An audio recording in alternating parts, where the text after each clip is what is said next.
Assalamualaikum warahmatullahi wabarakatuh. Selamat datang kembali di channel tutorial Android.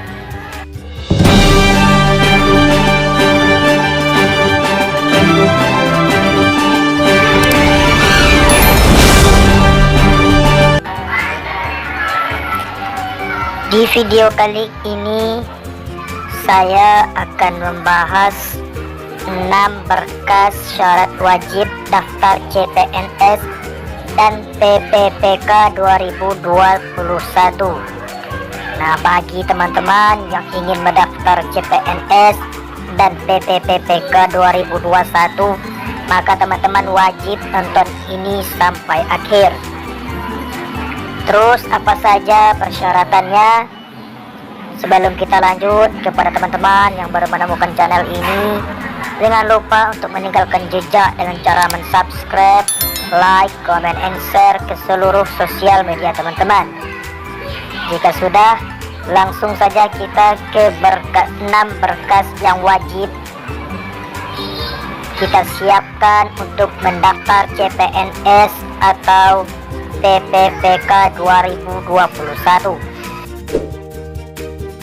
Baiklah, pada kesempatan kali ini kita akan membahas terkait dengan berkas atau dokumen syarat wajib untuk mendaftar CPNS dan P3K 2021.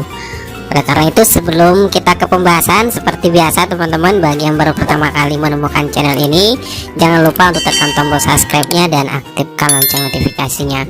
Oke, langsung saja kita ke pembahasan. Apa saja berkas atau dokumen yang wajib teman-teman persiapkan untuk mengikuti seleksi CPNS dan P3K di tahun 2021? Baiklah, yang pertama adalah yang harus teman-teman persiapkan terkait dengan pendaftaran nantinya, yaitu untuk dokumen atau berkas yang pertama dipersiapkan adalah pas foto berlatar belakang merah, maksimal itu 200 KB bertipe file JPEG atau JPG. Jadi pastikan foto teman-teman itu berlatar belakang merah, jelas, tidak buram dan tidak miring, dan bukan full body atau seluruh badan, melainkan seperti contoh foto pada ijazah. Seperti ini ya gambarannya teman-teman. Pastikan ukurannya itu nanti tidak melebihi 200 KB, karena apabila melewati atau lebih dari 200 KB itu artinya melalui ketentuan, bisa saja nanti teman-teman gagal dalam seleksi administrasi tentunya.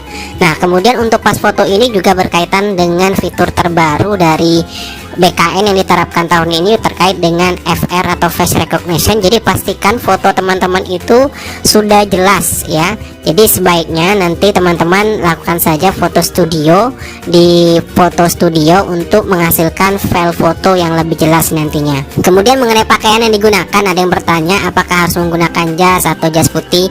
Sebaiknya gunakan saja agar terlihat lebih rapi dan juga terlihat lebih formal ya. Kemudian lanjut ke dokumen atau berkas yang kedua, yaitu scan swafoto. Itu maksimal ukurannya 200 KB bertipe file JPEG juga atau JPG. Nah, gambarannya seperti ini formatnya untuk swafoto nantinya, dimana di sebelah kanan nanti itu akan memegang KTP, kemudian di sebelah kiri itu akan memegang kartu informasi pembuatan akun. Jadi swafoto ini bisa dilakukan setelah nanti teman-teman sudah melakukan pembuatan atau registrasi akun, kemudian nanti teman-teman print, kemudian melakukan swafoto seperti ini nantinya. Oke, saya kira teman-teman sudah paham di sini mengenai scan swafoto. Ingat, maksimal 200 KB, filenya itu bertipe JPEG atau JPG. Lanjut, kita ke yang ketiga adalah scan KTP. Jadi di sini KTP teman-teman juga harus di scan, itu maksimal 200 KB bertipe file JPEG atau JPG juga. Jadi pastikan scannya itu sudah terbaca dengan jelas juga terkait dengan KTP maupun berkas-berkas yang lain, sebenarnya itu harus jelas terbaca. Baiklah, lanjut yang keempat adalah scan surat lamaran, itu maksimal 300 KB bertipe file PDF. Ingat, filenya itu tipenya PDF untuk scan surat lamaran. Nah, terkait dengan surat lamaran ini, nanti formatnya teman-teman bisa dapatkan langsung di tempat instansi tempat teman-teman melamar.